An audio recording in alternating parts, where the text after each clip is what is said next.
ये जहांगीर के घर वाले भी खड़े हैं, उसको बता देना कायदे से। ये बार बार जो खबरें आ रही हैं कि उसके लोग धमका रहे हैं, तो फिर अच्छे से खबर लेंगे, फिर बाद में रोना पछताना मत।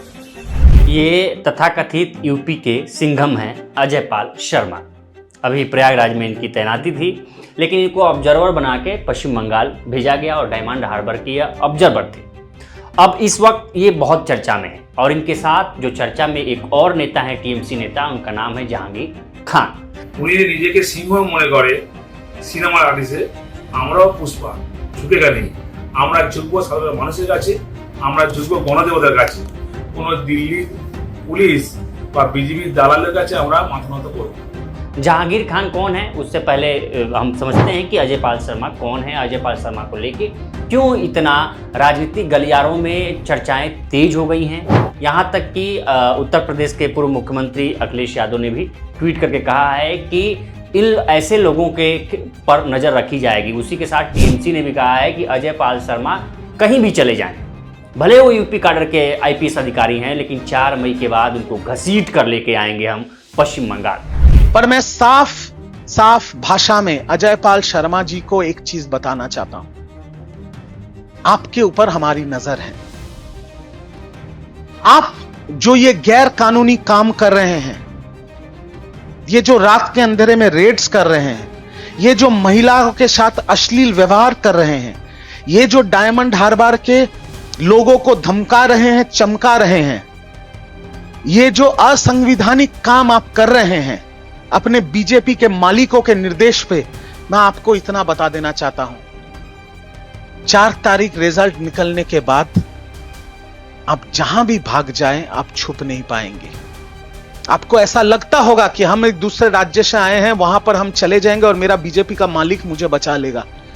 मैं आपको सीधी तौर पे यह कहना चाहता हूं कि आपके खिलाफ एफआईआर होगा, आपके खिलाफ चार्जशीट होगा और आपको घसीट के कोर्ट में लाया जाएगा, जहां पर कानून सख्त से सख्त कार्रवाई आपके खिलाफ करेगी।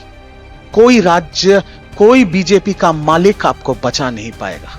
अब ये जुबानी जंग तेज हो गई है। इसके साथ ही कुछ एफआईआरें भी हुई हैं, जहां ये दरअसल क्या था कि अजयपाल शर्मा को एक खबर ये मिली कि जहांगीर के लोग जो हैं, वो टीएमसी जो कार्यकर्ता हैं, वो लोगों को धमका रहे हैं। उस खबर के आधार पर वो जहांगीर के घर पहुंचे। जहांगीर के घर पर सिर्फ घर नहीं पहुंचे, जहांगीर का नाम पता पाते हुए उसके घर में प्रवेश कर गए। ये आरोप लगा रही है टीएमसी। हालांकि जब अभी बातचीत का ये वीडियो देखिए, तो जहांगीर खान की क्या लगती है?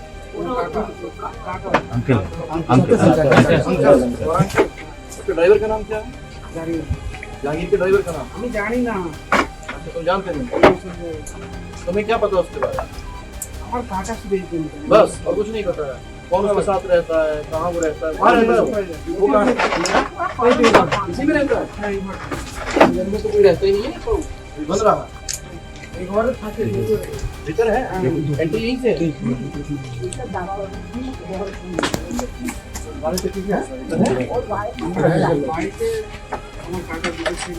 इस वीडियो में आपको साफ आएगा कि उसके बगल कह रहा है कि हम उसके काका हैं, यानी कि एक चाचा हैं, वो हमारे चाचा लगते हैं। तो पूछते हैं अजयपाल शर्मा कि उसका घर कहाँ है, तो बताता है कि बगल वाले यही घर है। तो कह रहे हैं कि ये तो घर बंद है। तब कहते हैं कि अच्छा, इसका दरवाज़ा तो बंद है इसमें। तो करते हैं, उसमें कहा जाता है कि एक महिला इसमें रहती हैं। तो अब पता नहीं उसके बाद का वीडियो नहीं है, लेकिन टीएमसी कार्यकर्ताओं का आरोप है कि महिलाओं को अजयपाल शर्मा ने धमकाया, उनके साथ बदसलूकी की, और इस पर एक एफआईआर भी दर्ज हुई है। मीडिया रिपोर्ट्स के मुताबिक अजयपाल शर्मा पर, एक आईपीएस अधिकारी पर एफआईआर दर्ज हुई है। दरअसल अजयपाल शर्मा योगी आदित्यनाथ के बहुत करीबी माने जाते हैं। नोएडा में भी वो आईपीएस एसपी रह चुके हैं, प्रयागराज में भी हैं। प्रयागराज मेले में भी उन पे कई आरोप लगे थे। बटुकों की जो चोटी खींचने में था, उसमें भी आईपीएस अजयपाल शर्मा के लेके आरोप लगे। उसके बाद जो अभी मुक्तेश्वरानंद के खिलाफ जिन्होंने केस किया था, जो पूर्व पहुँचे थे, उसमें भी कहा गया कि अजयपाल शर्मा के उनके पीछे अजयपाल शर्मा का ही हाथ है। तो कुल मिला के अजयपाल शर्मा सत्ता के बहुत करीबी हैं, योगी आदित्यनाथ के बहुत करीबी हैं। और दरअसल सबसे बड़ा मामला है कि क्या एक ऑब्जर्वर किसी के घर में घुस के धमका सकता है, क्या उसके अंडर में ये आता है?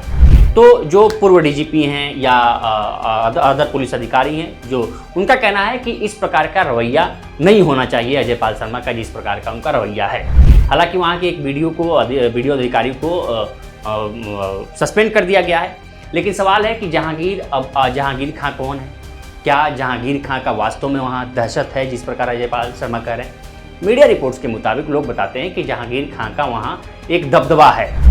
चूँकि डायमंड हार्बर से अभिषेक बनर्जी सांसद हैं और वहीं से ये जहांगीर आता है, और जहांगीर को लेकर लोग कहते हैं कि वहाँ एक दबंगई है उनकी, और वो टीएमसी के बहुत पहुंच वाले नेता हैं, अभिषेक बनर्जी के बहुत करीबी हैं। पंचायत से उन्होंने शुरुआत की और अब धीरे धीरे वो अभिषेक बनर्जी के करीबी आ गए हैं। तो एक बहुत बड़ा दबदबा है उन इलाके में, और ये भी कहा जाता है कि उनके बिना पूछे कोई वोट तक नहीं डालता है।